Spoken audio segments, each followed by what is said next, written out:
qui, justement, rendait possible cette rencontre. D'ailleurs, en anglais, happiness comporte le verbe to happen, qui montre à quel point le bonheur, c'est véritablement quelque chose qui a trait à un événement, et donc quelque chose d'imprévisible, et donc une altérité.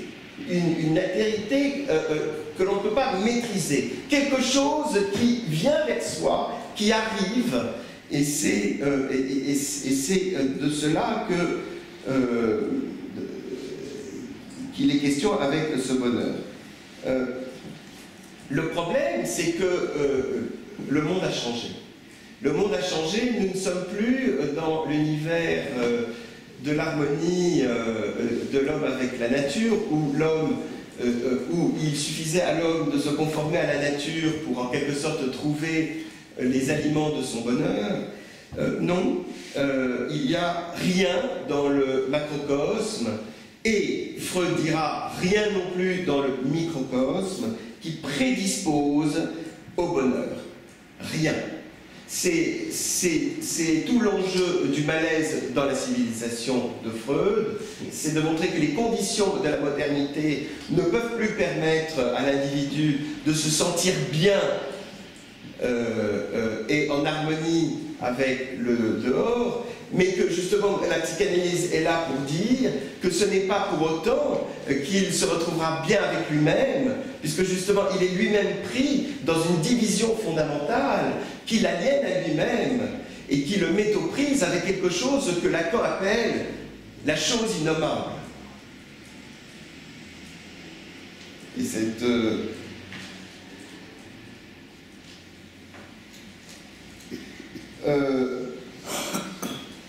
pour l'éthique antique, à cause justement de cette inscription de l'individu dans une totalité qui n'est là finalement que pour l'accueillir et par rapport à laquelle lui-même doit conformer son action, eh bien pour l'éthique antique, le plaisir était quelque chose d'incontestable, dit Lacan.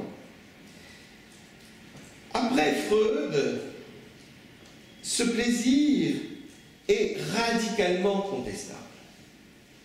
Il est radicalement contestable parce qu'il est contesté par lui-même. Il est contesté par lui-même, c'est-à-dire par sa propre tendance à s'excéder lui-même. Et en s'excédant lui-même, justement en essayant de dépasser le principe de plaisir, eh bien il tombe sous les fourches codines de cette jouissance innommable, qui est l'abolition même du désir. Dans la jouissance, le fait est qu'on est mal dans le bien, puisque jouir, c'est aussi être dans une forme de bien. C'est un souverain, c'est une forme du souverain bien.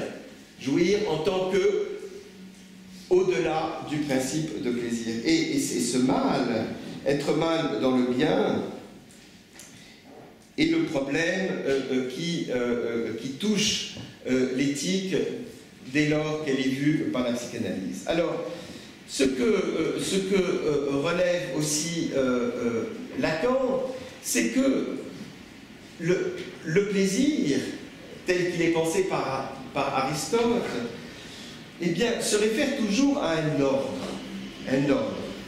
ordre qui définit la norme d'un certain caractère, ethos. L'ordre est incontestable et le plaisir est incontestable. Il y a une corrélation entre les deux. Le caractère, ethos, se fonde sur l'habitude, ethos, au sens où l'homme prend l'habitude.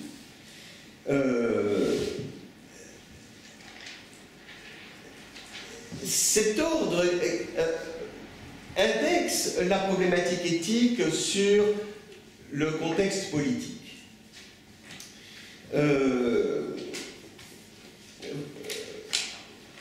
Voilà ce que note Lacan.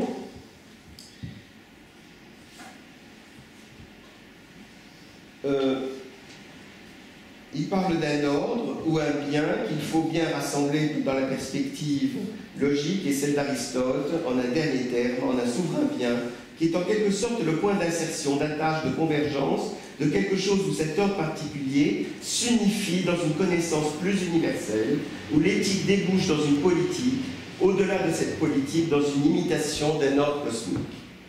Cette conformisation à quelque chose qui, dans le réel, n'est pas contestée comme supposant les voies de cet ordre. Ce qui fait que l'éthique, si vous voulez, antique, est une éthique qui implique repose sur un discours que Lacan appelle le discours du maître, et la bonne action est pensée comme une conformation à un ordre, et la réalisation du souverain bien découle de cette conformation. Cela veut dire qu'en fait, il y a comme un idéal humain que représente le sage antique, cet idéal humain qu'il exemplifie au regard de ses semblables, et cet idéal du maître dans un monde gouverné par le nous, par un entendement qui donne sens à la totalité du monde, eh bien, cet idéal du maître s'oppose singulièrement à la maîtrise dont parle Hegel dans la dialectique du maître et de l'esclave. C'est là qu'on entre dans une forme d'historicisation de la problématique éthique, où, à la faveur justement de cette technique très particulière qu'a Lacan, qui est de papillonner d'un livre à l'autre, d'une référence à l'autre, finalement, il cherche toujours à mettre en situation historique les pensées dont il traite. Et l'opposition qu'il fait entre la morale d'Aristote et les présupposés qui sont ceux de Hegel, enfin, sont assez intéressants, puisque la maîtrise pour Aristote est liée à un disciple ou un élève, alors que la maîtrise pour Hegel est liée à un esclave ou à un valet. C'est toute la différence qui fait que la société des maîtres, qui est idéalement celle de Hegel aux yeux de Lacan, eh bien, est une société dans laquelle, comme il dit,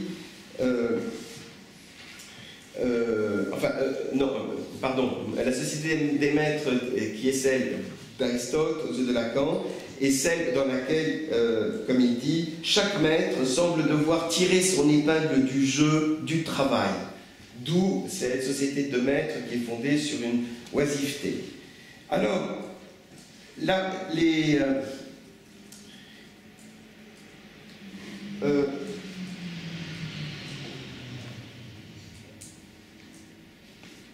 ce qui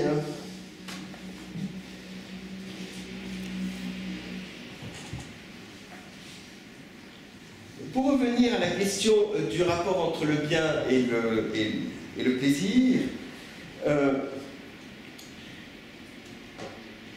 Lacan parle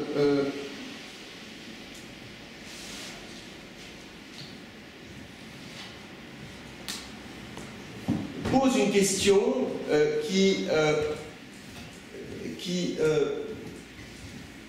à laquelle se rattache finalement toute sa problématique.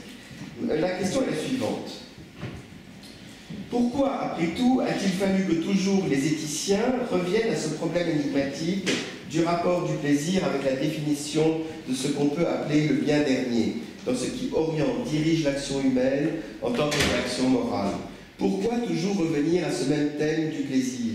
Pourquoi cette sorte d'exigence interne qui fait que l'éthicien ne peut se dégager d'essayer de concevoir, de réduire les antinomies qui s'attachent à ce terme autour, d'une part, du fait que ce plaisir apparaît, dans bien des cas, le terme opposé à l'effort moral en lui-même, et que pourtant, il faut qu'il y trouve en somme la dernière référence, celle à laquelle doit se réduire au dernier terme ce bien qui orienterait toute l'action humaine. Pourquoi revenir toujours à cette question du plaisir, même Kant, qui aura battu en brèche précisément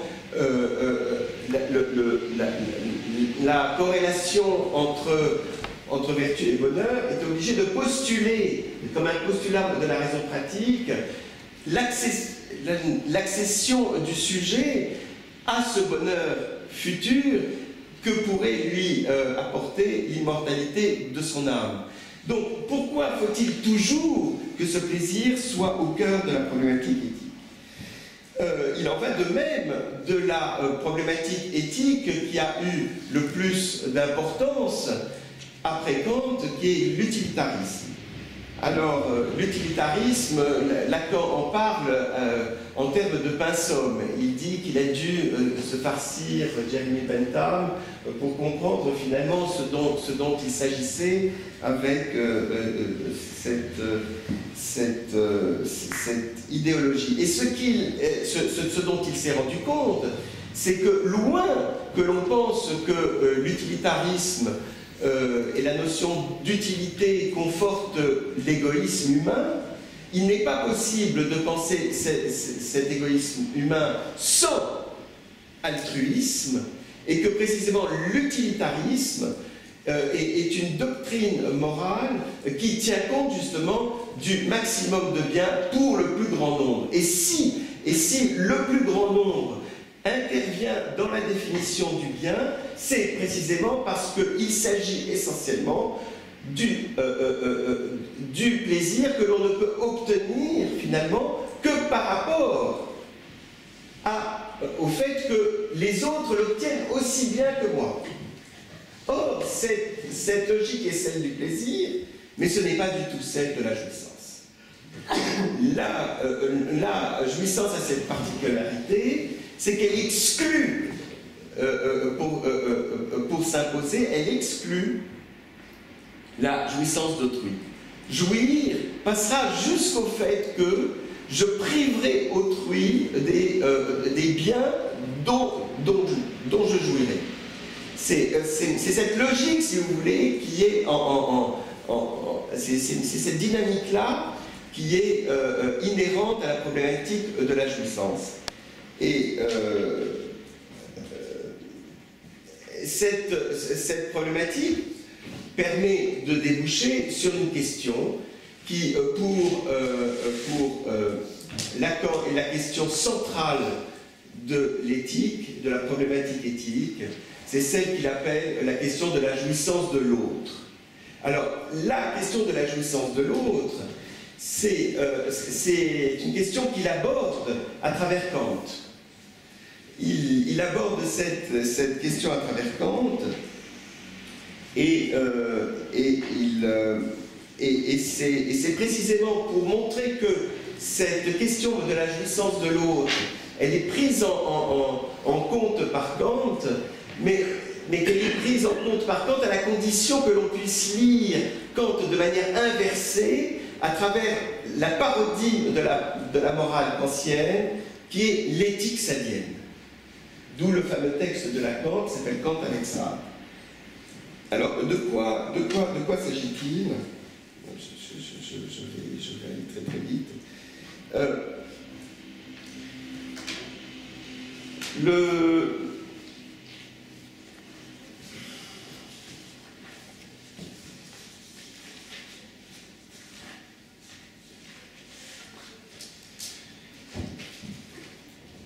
La morale, pour Lacan, pose la question du rapport de l'homme au réel. C'est-à-dire ce que Lacan appelle la chose innommable. Et c'est la raison pour laquelle Kant a très très bien compris ce dont il s'agissait, puisque pour accéder justement au souverain bien, eh bien, il faut en passer par quelque chose qui est de l'ordre de la douleur. La douleur est corrélative de l'acte éthique, et c'est cette corrélation qui est le grand mérite de Kant, c'est d'avoir non seulement séparé vertu et bonheur, mais surtout d'avoir placé la problématique éthique en dehors de toute la problématique du plaisir des plaisirs.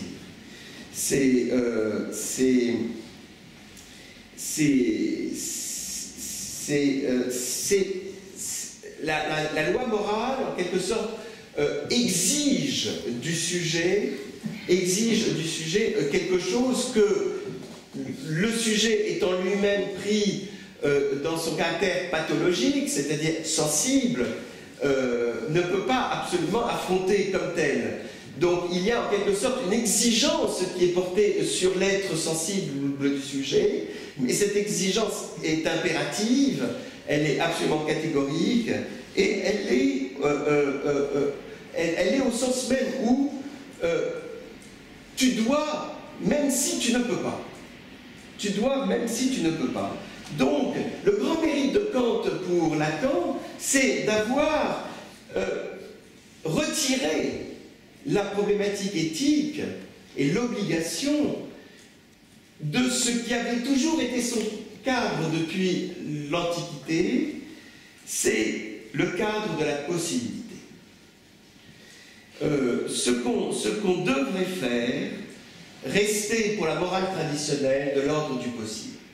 D'ailleurs, pour les stoïciens, il s'agissait de faire ce qui dépend de nous, donc ce qui dépend essentiellement de notre possibilité, de notre capacité d'agir, et précisément, c'est cet accès à l'impossible, au sens le plus fort du mot, qui chez Kant, aux yeux de Lacan, témoigne du fait que pour la première fois, l'éthique a affaire avec le réel que Lacan interprète en termes d'impossible.